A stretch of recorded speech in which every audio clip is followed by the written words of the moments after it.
Muy buenas noches. Primeramente, bienvenido a nuestro informativo. Muchas gracias por aceptar nuestra invitación. No le estamos escuchando, mi doctor. No le estamos escuchando. Buenas noches, estimado Germán. A todos los amigos de la cabina de Radio Espacio, un saludo y a través del mismo, que es extensivo a la ciudadanía de San Miguel, Guaranda, la provincia y el país. Doctor, muchas gracias. Marquito, ¿cómo es? Por favor, llévese este celular, que ahora sí comenzó la locura de la petición de los salvoconductos. Luego del noticiero les vamos a entregar los vamos a enviar los salvoconductos. Doctor, en la provincia de Bolívar, según el último reporte que nos hace el Ministerio mejor dicho, el Instituto Nacional por el COVID, nos habla de que en la provincia de Bolívar tenemos ya 54 casos. De estos casos se está hablando de que en la provincia de Bolívar tiene 7 Chillanes, Chimbo 4, 25 Guaranda, San Miguel 6, Echandía 8, Caluma 2 y Las Naves 2. Doctor, la consulta. ¿Cómo está el asunto básicamente de los pacientes que se están tratando en el Hospital Alfredo Noboa Montenegro?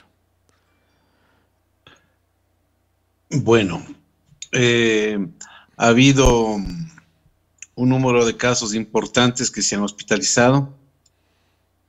Actualmente están hospitalizados 12 pacientes, ninguno en el momento en la parte de la sección de emergencia o ventiladores o graves, llamemos así, ¿no?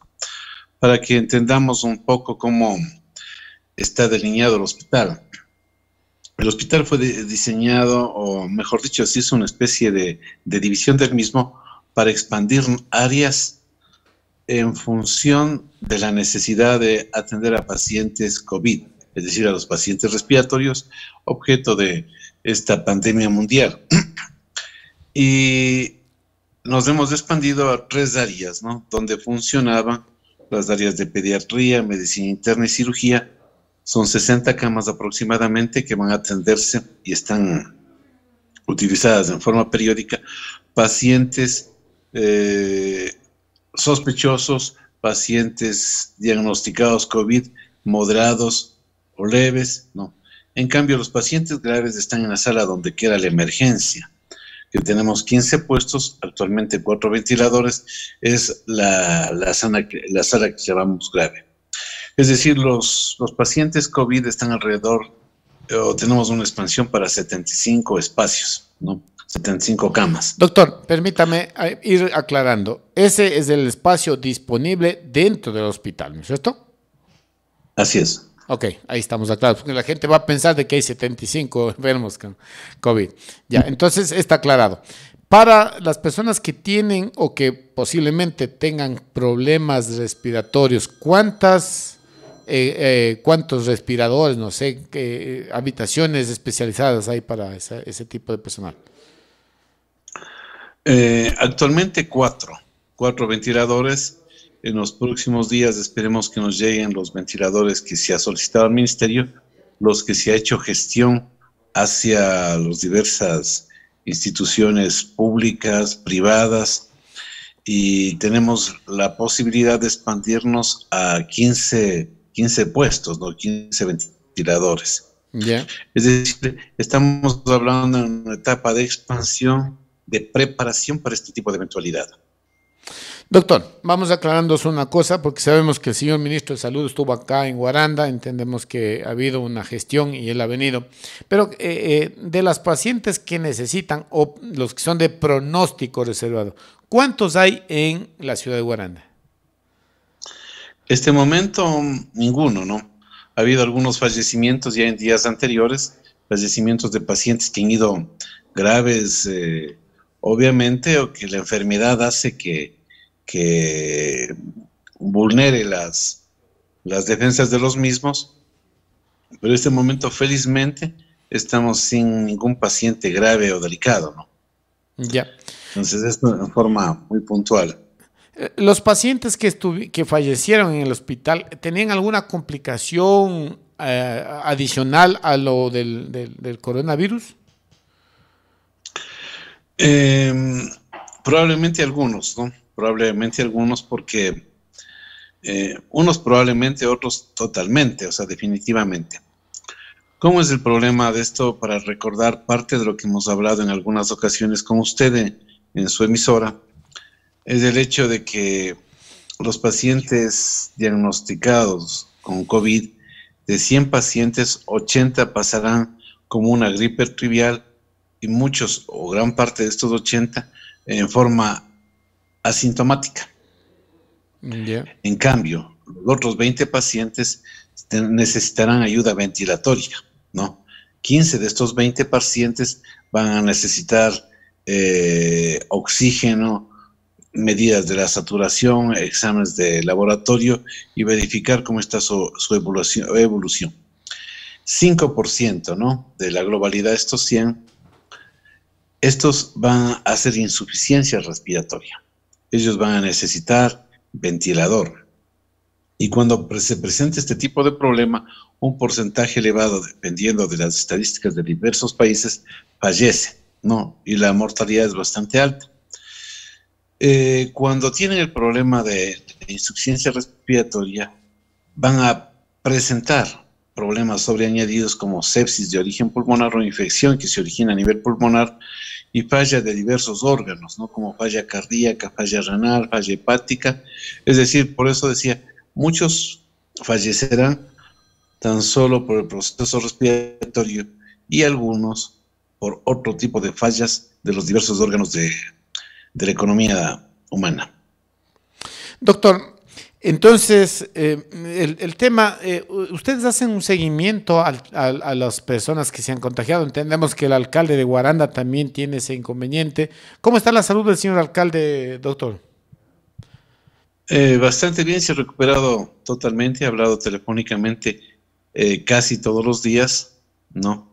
Ayer, por ejemplo, tenía una sesión de consejo, saludamos y se le notaba la fortaleza en el diálogo mismo y esperemos que su recuperación sea igual como ha ido progresivamente para que pronto sea dado de alta y concluya los días de reposo, llevemos así, en su domicilio o en el hospital mismo. Muy bien, doctor. Ahora sí, luego vamos a entrar a algún tipo de consejos para las personas porque en muchos medios de comunicación y las autoridades mismo han dicho de que el contagio va a venir a un alto porcentaje de la población, así que debemos estar primero guardados para que no nos llegue y si nos llegue estar preparados y de eso vamos a hablar en un momento.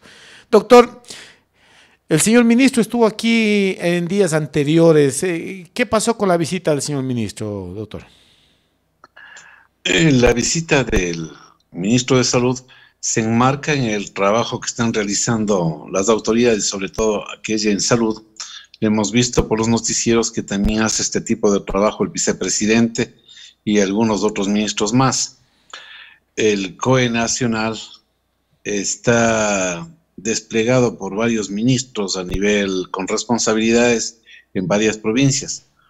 A nivel de la zona centro del país está manejado, coordinado sería la palabra más adecuada, el ministro del Ambiente, Juan de Job, ¿no? Él es el que acompaña a estas delegaciones. Tuvo la gentileza de visitarnos el ministro de Salud, siempre es gratificante que venga una autoridad para mantener o aprovechar la presencia y mantener los diálogos respectivos, ¿no? Pero la presencia en sí radica en observar los hospitales como están haciendo este recorrido a nivel de los hospitales para ver qué está pasando con los hospitales del sector cierre en este caso, ¿no?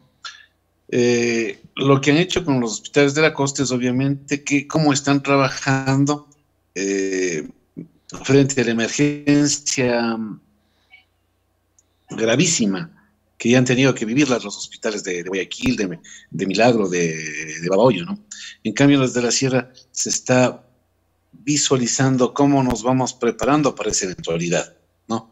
Por eso es lo que hablamos que comenzamos a hacer movimientos para expandirnos, para poder recibir a los pacientes que eventualmente puedan venir de acuerdo a la proporción. Aquí me gustaría que me regale un minutito, debido a la importancia que tiene connotación aquí. Usted mencionaba que estamos con 54 pacientes positivos, ¿no? Y esto va a ir subiendo, y ha subido últimamente los datos, porque nos manteníamos en 39 y 42, y en forma rápida comienzan a subir esos datos. ¿A qué se debe? Uno, se debe a que han sido diagnosticados efectivamente, en primer lugar, pero la acumulación de los últimos datos se debe a que recién están llegando muestras que se mandó hace 8, 10 días promedio, ¿no? Las que se han mandado estos últimos días seguirán viniendo. ¿Por qué? Porque no hemos tenido la posibilidad de hacer los exámenes, aquí en la provincia, ¿no? Y frente a ese tipo de circunstancias se ha mandado a nivel de todo el país al INSPI Guayaquil, y van a ponernos laboratorios en Quito, y a nivel privado recién está floreciendo. Entonces, el primer punto radica esa es la explicación por qué está aumentando los datos, que son pacientes que están rezagadas de esas muestras.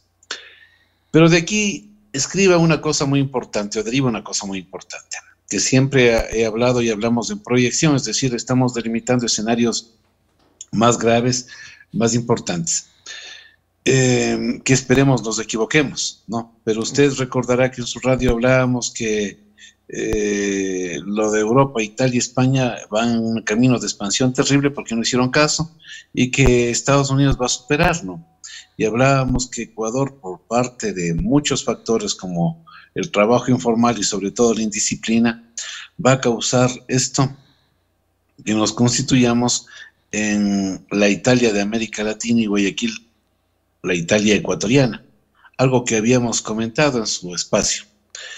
Ahora bien, algo que comentamos de este día es lo siguiente: esos 54 casos representan tan solo los casos que fueron diagnosticados y que los pacientes acudieron al hospital y a los diversos centros de salud de la provincia con sintomatología positiva respiratoria.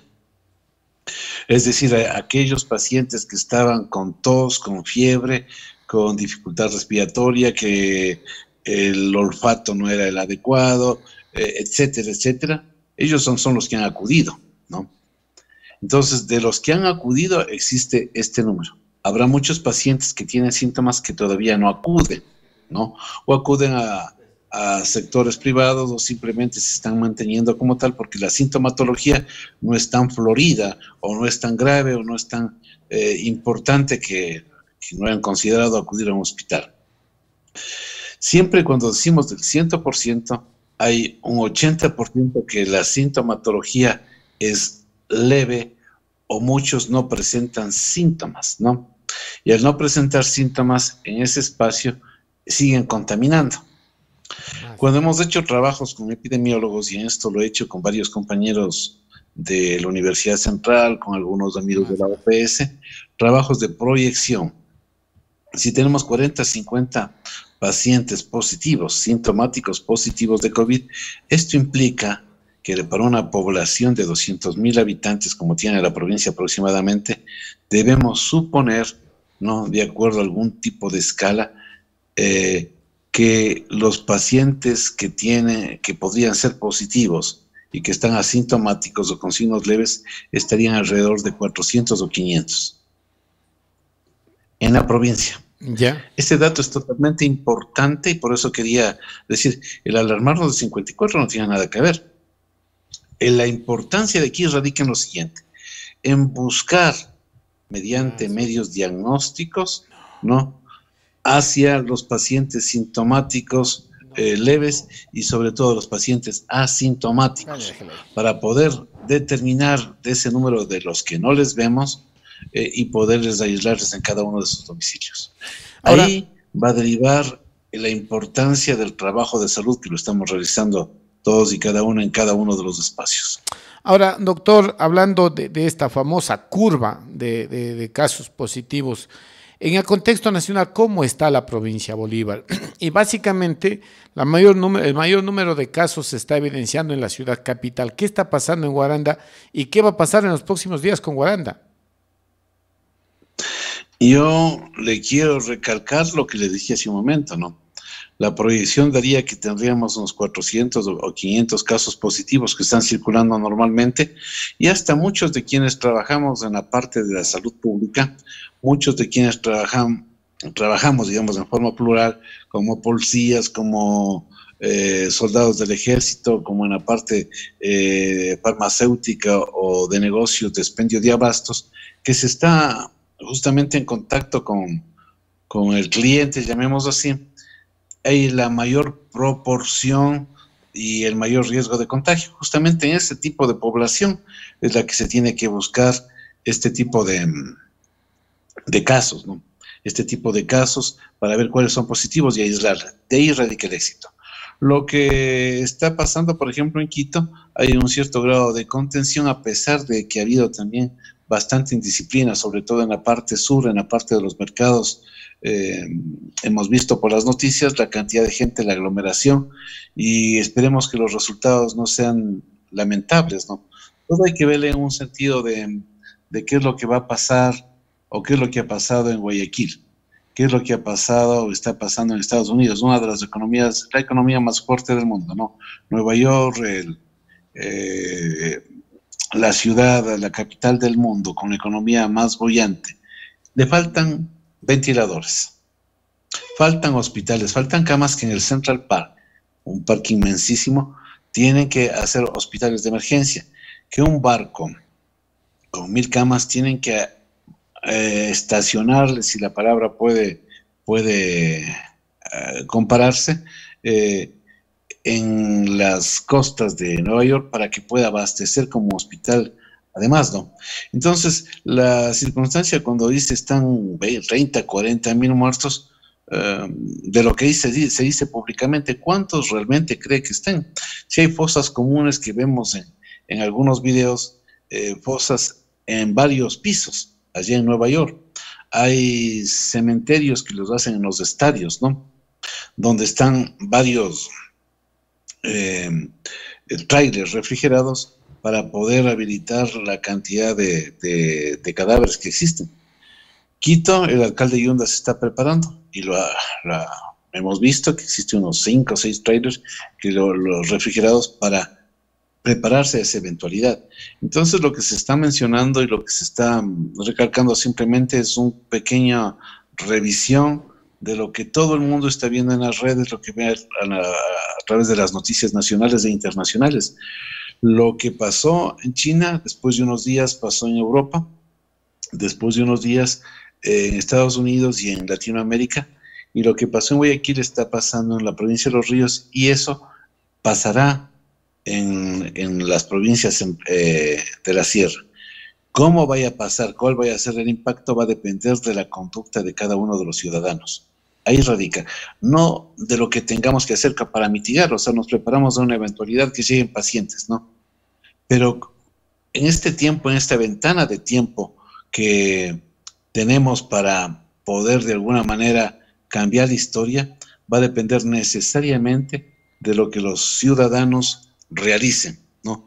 Es decir, de las medidas higiénicas, del aislamiento domiciliario, del distanciamiento entre cada una de las personas cuando se tiene que hacer.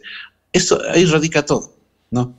Cuando digan, y cuando ha fallecido o han estado enfermos de algunos de los amigos comunes de la gran cantidad de ciudadanos y han necesitado algunas ampollas carísimas, ¿no? Que en el mercado creo que valdrán 50 vendiéndose a $1000, y además que no existe en el mercado ecuatoriano, porque localmente en la provincia no hay, ¿no?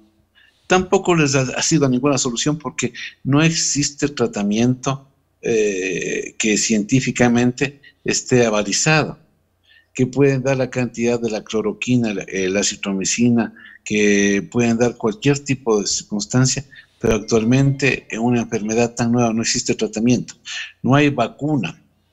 Entonces lo que nos queda es simplemente prevenir, ¿no? Prevenir que nos venga en una forma masiva el número de pacientes y que de ese número de pacientes vayan a agravarse y vayan a necesitar ventilación, ¿no?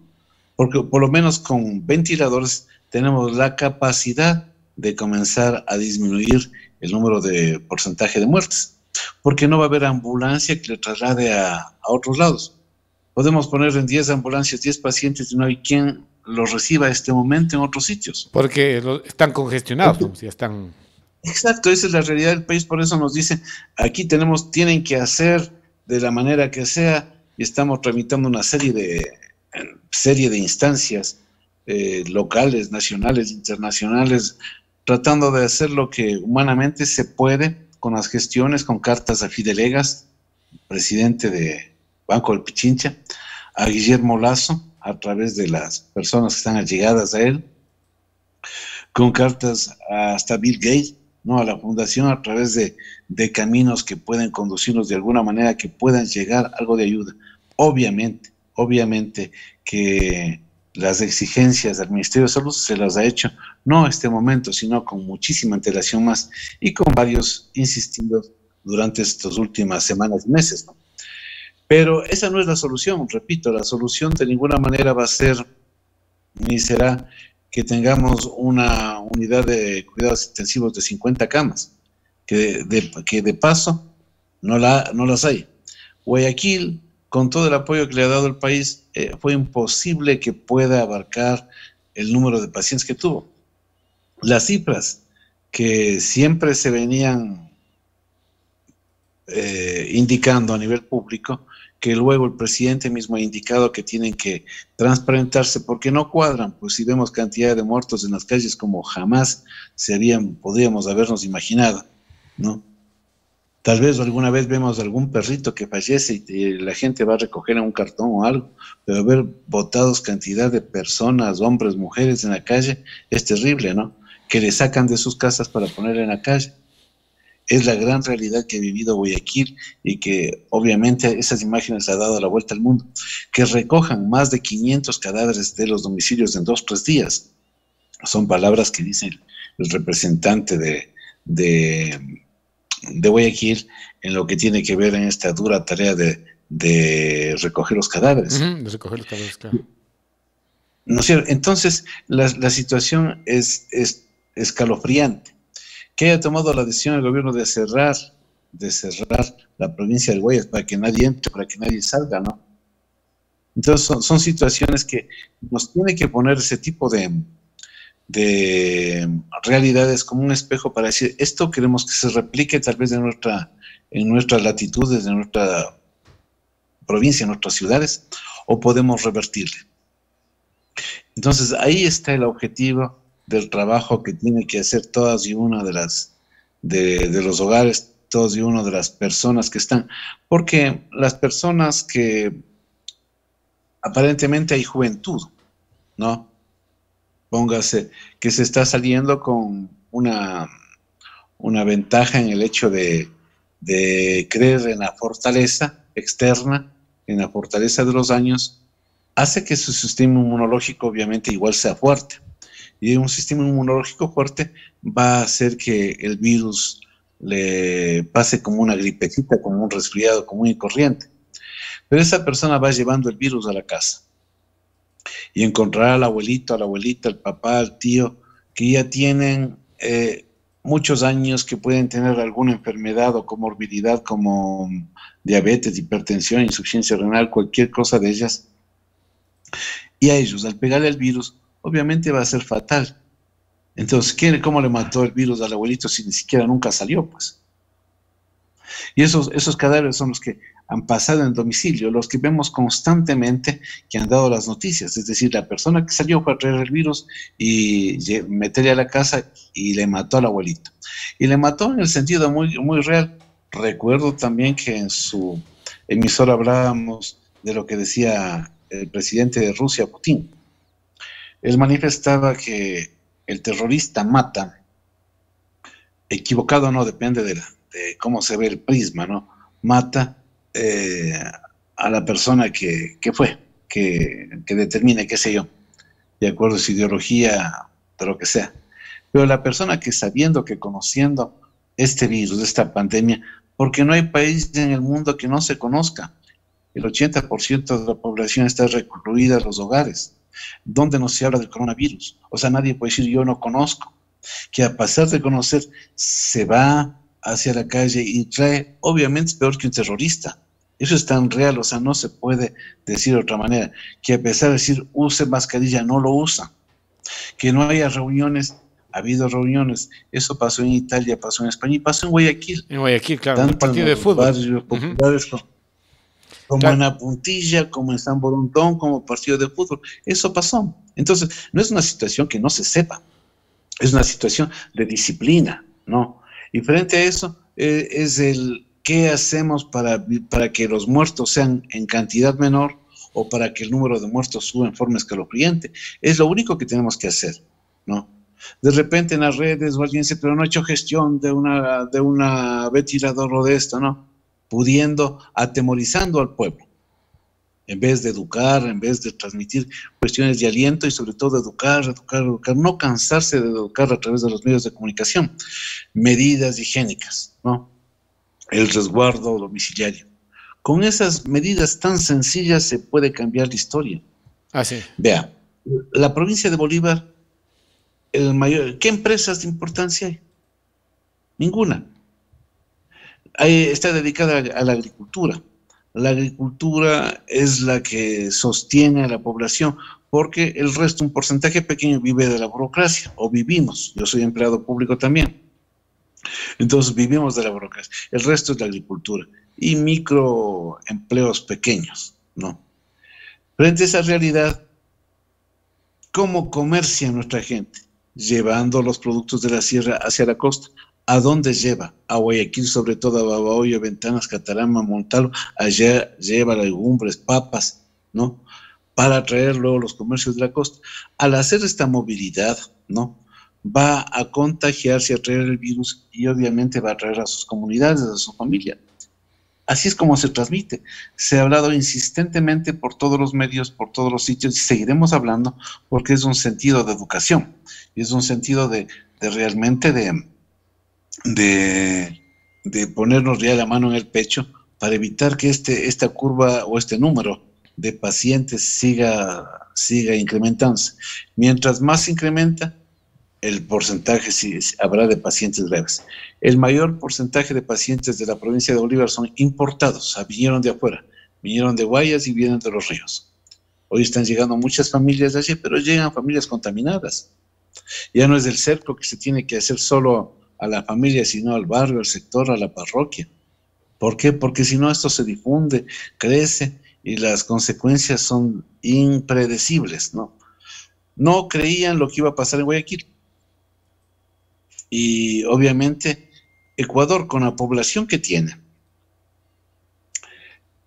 y Guayaquil con la población que tiene, que es mucho más el ejemplo, ¿no? Tiene la mortalidad más alta en porcentaje, ¿no? No lo que dice el 5%, el 2%, no, es una mortalidad altísima. Y ahora, ¿cómo tenemos que revertir ese tipo de cosas? Porque es un espejito que nos viene y porque si obviamente en cada casa o no ingresaría ningún bolivarense, que tampoco tenemos el derecho y la obligación de impedir el ingreso, pero sí que se ingrese, probablemente hacer los exámenes y hacer lo que se está haciendo a nivel de los países, ¿no? Que vaya a cuarentena. Es lo lógico y viable para que no transmita. Pero ¿cómo? ¿Qué está pasando? Simplemente se pasa por cualquier sitio, por día, de noche, por cualquier espacio y obviamente van trayendo la infección. Ya se está focalizando comunidades donde comienza el brote a ser mayor. ¿Esto ya está pasando en la provincia de Bolívar, doctor? Por supuesto. Ya mismo va a haber cementerios clandestinos también. Parecería que fuera cuento de ciencia ficción, pero todo lo que he hablado se está cumpliendo. Y no con un sentido de predicción, sino que es real. Pues, o sea, usted sabe, un porcentaje pequeño de Guaranda manda a estudiar a los hijos a Quito. Y un poco menos a Guayaquil. Y la mayor parte de gente, ¿dónde va? A Guayaquil. Entonces, hay una movilidad, hay un intercambio de familias, hay familias que están en Guayaquil, en la costa, y eso nos hace totalmente vulnerables, propensos a que se incremente. Así es. ¿No? Entonces, ese es el único mecanismo, porque aquí no hay un mosquito, el dengue, algo que tengamos que aislarle, que tengamos que ponerle un insecticida, matarle. No, el transmisor es la persona. Entonces, como se transmite de humano a humano, va a haber la movilidad la que haga que este virus crezca, se expanda, infecte, contagie y mate. Así es. Doctor, dos consultitas más porque ya se nos acaba el tiempo. ¿Cómo está el equipamiento? Hay muchas denuncias en todo el país de la falta de insumos, de protección para los médicos, toda esta situación. ¿Cómo está el hospital Alfredo Nova Montenegro con este tema? Muchas gracias. Verá, leí una carta que enviaban la Asociación de Médicos de los hospitales de Quito, de algún hospital de Ambato, de Riobamba, de Cuenca y Loja, ¿no? En la que solicitaban que existe un número totalmente suficiente de equipamiento médico, la educación, medicamentos, horarios, ¿no? ¿Qué hemos hecho en el hospital? Mucho antes, ¿no? Que exista una cantidad bastante suficiente de ropa de bioseguridad, ¿no? Y esa ropa que tenemos en cantidad y que se fue visualizado por el ministro en las bodegas y en la farmacia, es insuficiente porque esa servirá por un determinado tiempo, por lo cual tenemos que seguir buscando las ayudas tanto gubernamentales como extragubernamentales, ¿no? Otro punto importante que se lo está haciendo permanentemente es la educación para el uso adecuado, ¿no? Para el uso adecuado, porque apenas llega, en muchas instituciones comenzaron, hasta en el hospital, a disminuir el número de mascarillas, ¿no? Disminuyó el número de mascarillas, sí, en una proporción que hubo que poner un pare, porque después comenzaron mascarillas a salir a la venta en forma particular, denunciado al ministerio, obviamente, ¿no? Obviamente uno tiene que denunciar y poner esas alertas, porque en casos tan graves no se puede perder de los espacios públicos de un hospital, del Hospital Alfredo Nova Montenegro, prendas o mascarillas, prendas de bioseguridad. Frente a eso, estamos totalmente dotados y se hace la educación respectiva, la educación que consiste en la utilización adecuada de las prendas, en que no se robe. 2. 3. En cómo usar y cómo sacarse esa ropa. Es tan importante, sobre todo en la sacada de la ropa, cuando se está, qué sé yo, en quirófano o en las zonas donde están los pacientes con los ventiladores, para que no haya el contagio del mismo, ¿no? Y esto se lo está replicando inclusive con procesos de simulación, es decir, para que hagan la práctica varios compañeros. Este trabajo se lo ha replicado en el distrito de Guaranda, en 2 días como 3 grupos cada uno.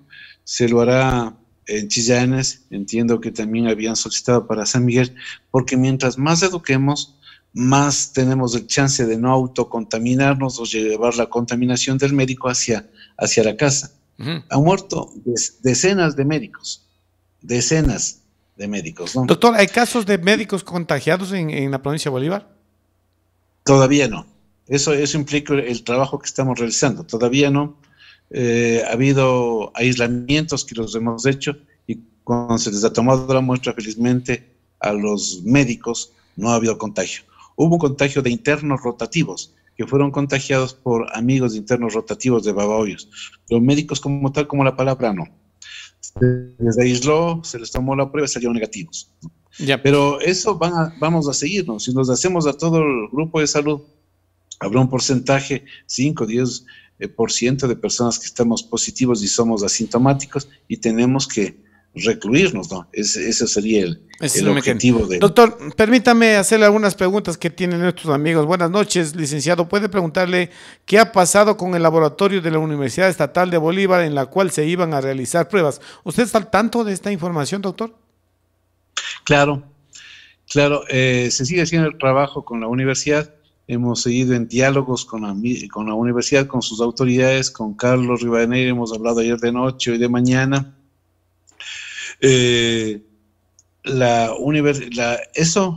seguimos, ¿no? En ese trabajo mancomunado las dos instituciones, porque ahí tiene un laboratorio de microbiología molecular, donde podemos hacer varias pruebas a muchos pacientes y no tenemos que esperar 8 o 10 días la respuesta y no 3, 4 cada día, sino 160, 200 pruebas ¿Se al está día, avanzando ¿no? en ese tema, doctor? ¿Se está avanzando? ¿En qué tiempo? ¿Hay algún tiempo que se podría decir que ya la universidad va a poder realizar estas pruebas? Ya, eso por un lado. Por otro lado, el ministerio dotó también al hospital de un aparato que puede realizar hasta 40 pruebas al día y que sirve para justamente estudiar o investigar los pacientes COVID-19. Esto quiere decir que las dos instituciones estamos en la posibilidad de hacer mancomunadamente. ¿Cuál es lo que había manifestado telefónicamente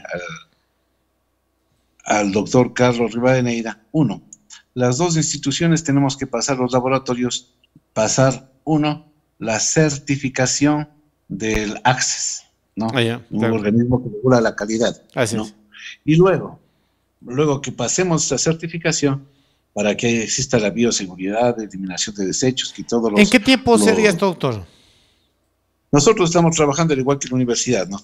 Mientras estemos certificados para realizar eso, ahí tenemos que unirnos para ver cómo optimizamos el talento humano y los aparatos. Esa es la lógica.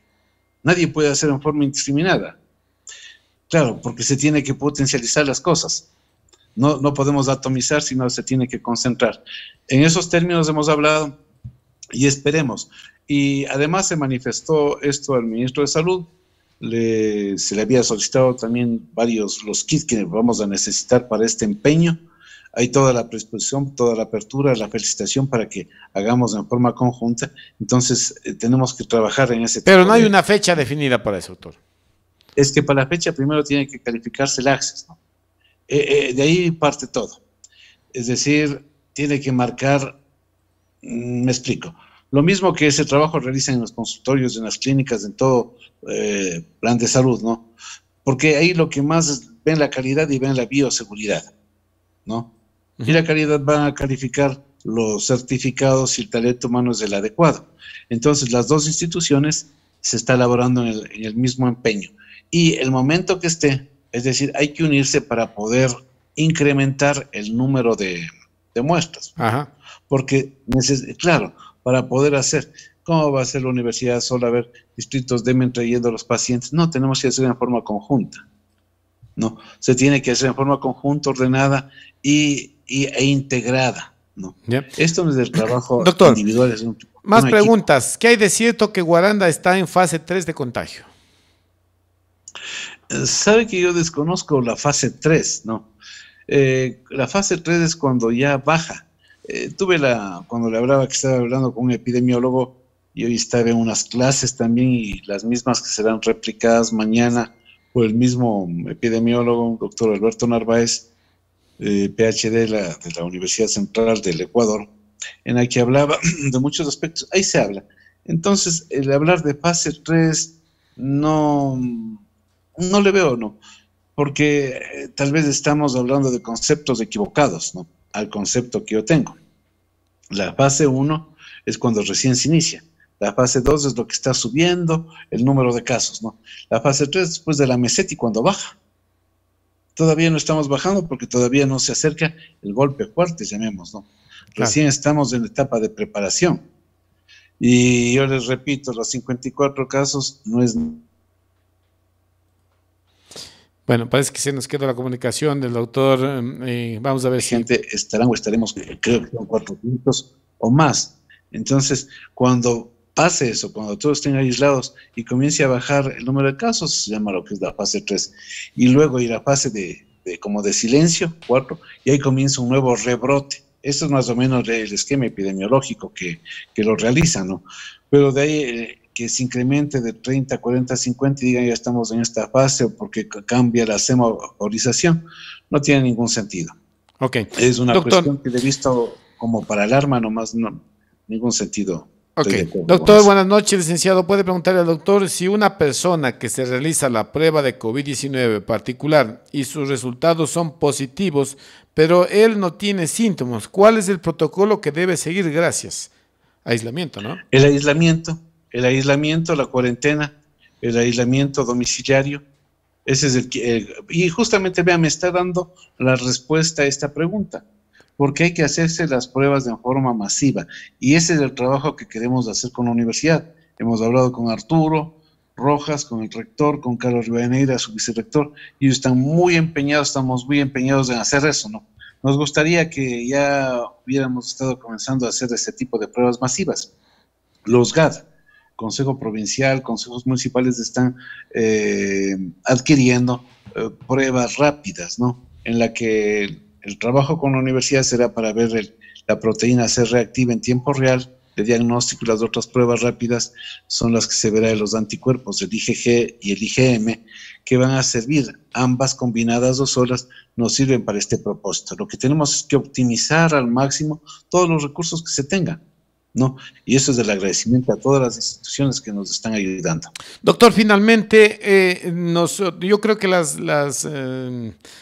doctor, si se aleja un poquito más del celular, que solo le estamos viendo una parte del... Ok. A ver, doctor, una pregunta. Yo creo que ya la parte importante para no replicar los casos que pasaron en el exterior y que últimamente está pasando en Guayaquil, es básicamente no salir de casa, evitar salir y cuando salgamos todas las medidas correspondientes. Pero lo básico, la vacuna que hoy existe es no salir de casa. Pero, como usted decía, hay gente irresponsable en ciertas familias que sale, se contagia. ¿Qué debemos hacer preventivamente las personas que estamos respetando esta cuarentena, pero por mala suerte, por descuido, por irresponsabilidad, nos llegó? ¿Cómo prevenir de que este virus no nos afecte tan fuerte o podamos elevar nuestro sistema inmunológico? ¿Qué hacer, doctor, para lograr, en el caso de contagiarse, tener una buena respuesta ante el virus? Parece que, no sé, algo pasó. Ya, ahí retomamos, doctor. Bueno, cuando he replicado las cosas no es para el cansancio, sino es para motivar un poco más, ni para tampoco tener que tengan miedo, sino que para que tenga incidencia lo que a lo que va de la pregunta suya, ¿qué hacer, no? Porque mientras estamos confinados a estar en el hogar, los que tienen la suerte de estar en el hogar, los que hemos elegido la medicina, tenemos que estar en el hospital o en los centros de salud, ¿no? Medicina, hablando de toda la profesión y trabajadores de salud, ¿no?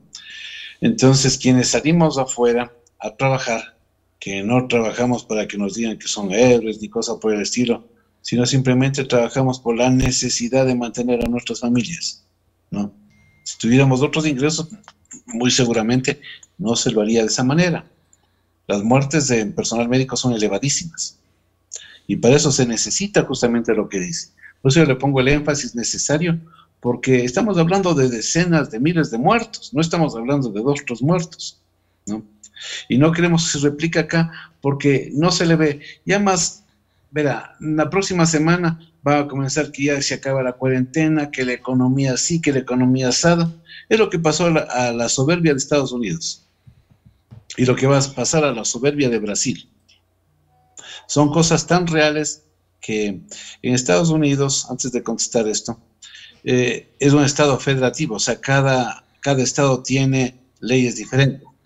Y lo que ha pasado en California, ¿no?, donde está Los Ángeles, y lo que pasa en Nueva York son totalmente diferentes. En Los Ángeles se tomó medidas restrictivas, la población hizo un caso fuerte. En Nueva York no, se privilegió más a la economía, más al consumo, más a la gente que salga, y obviamente las consecuencias son esas. La diferencia en contagiados y en muertos es diametralmente diferente, hablando del mismo país. Aquí queremos que también sean las diferencias diferentes, no queremos estar igual. Desgraciadamente, lamentamos mucho lo que ha pasado en Guayaquil, pero no queremos que se replique. Se tiene que mantener, uno, el aislamiento domiciliario, ¿no?, y el tiempo que sea necesario. Eso es importante, y el tiempo que sea necesario. Pues volver al trabajo. Los empresarios pujan, pelean para que nuevamente se comience a dinamizar la economía, ¿no? Y obviamente, si no se estén las condiciones óptimas necesarias, es volver a que comiencen a morir. Hay rebrotes vuelta en Wuhan, ¿no? En la parte de Italia, en Lombardía, fábricas todavía trabajando, los muertos no siguen subiendo, pero no baja de acuerdo a las proporciones que debía bajar. ¿Por qué? Porque simplemente es la movilidad de las personas la que va a hacer esto. El aseo de manos, el otro punto importantísimo. Aseo de manos que tiene que estar por lo menos 20 segundos con un detergente de preferencia sólido, ¿no? Y obviamente que el detergente esté el mayor tiempo posible en la mano. Y el aseo de las manos tiene que ser tantas veces cuantas sean necesarias. El aseo, limpieza de las partes sólidas, pisos, escritorios, pasamanos, donde usualmente vamos cogiendo con las manos. ¿Por qué? Porque el virus no vuela, pero sí cae. Y se ha determinado que vive también en zonas como cartones, madera, metal, vive de 12 a 24 a 72 horas. El entrar a la casa, si es que venimos de afuera, entrar y obviamente los zapatos desinfectar en un lado y sacarnos esos zapatos y ponernos chancletas, qué sé yo, zapatillas para estar internamente. Y la ropa externa, obviamente que puede tener una carga viral menor, pero es preferiblemente dejarla afuera. Entonces, estas son medidas para proteger a nuestra familia, mantenernos el tiempo que sea necesario en este aislamiento hogareño, en este aislamiento domiciliario, mantener el aislamiento comunitario, que es lo único que nos va a salvar. Las otras cosas, solo cuando ni Estados Unidos ha podido frentearle a este virus. Donald Trump nomás con su arrogancia, vea lo que le está pasando. Entonces, no son cosas necesarias que dicen, no, ya tenemos que romper esto. Es aislamiento domiciliario, el distanciamiento interpersonal cuando tenga que hacerse este tipo de trabajos, salir a la calle, que se ir al banco, el distanciamiento por lo menos 1,5 metros a 2 metros, el usar mascarilla en forma obligatoria, ¿no? Y obviamente la higiene que es fundamental. Ok. Doctor, yo le agradezco mucho por este tiempo que nos ha regalado. Es necesario seguir informando, vamos a molestar en los posteriores días porque si bien es cierto, la gente está comentando como ya en costumbre, como que ya estamos acondicionando, ya no estamos asustados, nos permitimos salir, nos permitimos movilizar. El tema de los salvoconductos, todo el mundo quiere saber cómo puede salir, la forma de hacer, y esto, lo que usted decía, es una gran verdad, ¿no? La movilidad es lo que nos va a ayudar a no tener o a tener. Si nos movilizamos, vamos a complicarnos. Si no nos movilizamos, vamos a tratar de detener por lo menos en algo a este virus. Doctor, muchas gracias por su ayuda. Yo creo que sería importante, no sé si públicamente usted nos puede ayudar. Queremos conversar con alguien del COE provincial, nadie quiere decir nada, todo el mundo está callado. Hay cosas importantes que esta provincia necesita ver y no hay cómo contactarse con el gobernador, es imposible. Con el doctor Camacho, creo que hemos insistido como 10 o 15 veces mensajes, llamadas, pero nunca contesta. Y queremos agradecerle a usted, primero por la apertura, primero por esa vocación de información para dar los parámetros que deben observarse en estos temas de emergencia en el país. Y dejarle sus palabras finales, doctor. Muchas gracias por atender esta invitación. Bueno, agradecerle a la ciudadanía que tiene la paciencia de oírme, aunque sea repetitivamente o cansinamente, las cosas que manifiesto y que la manifiesto con mucha pasión, ¿no? Porque sabemos a lo que nos estamos enfrentando, ¿no? Y agradecerle y obviamente motivarles a todas las familias, a todos los hogares, a todos los amigos, a todos los conocidos, a todos los bolivarenses, que tengamos la esperanza que podemos salir avante de esta pesadilla, que confiemos en Dios para que nos ayude. Y los medios de comunicación, todos, no hay uno, todos constituyen una herramienta fundamental para el logro de esto. ¿Qué pasaría si yo puedo hablar con una persona o puedo motivarlo con una familia, no alcanzo más, pero a través de su emisora puedo llegar a miles de hogares? Esa es la diferencia. Puedo llegar a miles de hogares y ahí está parte de la educación, equivocada o no, lo que sea, pero ya llega un concepto que es lo importante, un concepto que puede ser contrapuesto. una opinión que puede ser discutida y una opinión que simplemente lo que hago es recoger de los sitios de los países donde ha habido buenos resultados y tratar de replicarlos en nuestra ciudad, en nuestra provincia, en nuestros cantones. Y obviamente lo que se ha hecho mal, lo que se sigue haciendo mal, no. No, es inconcebible que el presidente de Brasil salga sin mascarilla enfrentándole al virus. Es inconcebible que el presidente de Estados Unidos salga igual, que esto se termina. Simplemente no es cuestión de dinero, ¿no? Es cuestión de disciplina, de medidas higiénicas, cuestión de humildad para asumir las responsabilidades que nos corresponde a todos. Y yo frente a eso le quiero reiterar mejor el agradecimiento a usted, y usted es siempre presto a conversar, mejor agradecerle que me ha permitido estar en miles y miles de lugares. Muchísimas gracias a usted. Doctor Mario Silva, gerente del hospital Alfredo Novoa Montenegro de la ciudad de Guaranda. Queremos expresarle nuestro agradecimiento primero al doctor Mario Silva por su vocación. Yo creo que la vocación está en muchas cosas. Lamentablemente el resto de autoridades que están en nuestra provincia no creen en la comunicación, creen que está mal, que no sirve, que para qué informar, ¿no? Yo escuchaba a un asesor del señor gobernador que decía, ¿y para qué vamos a informar? Por eso es que las cosas tienen problemas, porque la gente no entiende, no cree y no comprende que la comunicación es la base fundamental. Desde este medio de comunicación estamos todos los días hablando de este tema. Nuestros locutores en sus programaciones regulares de entretenimiento, de música, estamos permanentemente ayudando. Lamentablemente tenemos las autoridades que tenemos mudos, sordos, casi unos protocolos de esa canción de Shakira, que no quieren hablar, no les interesa, no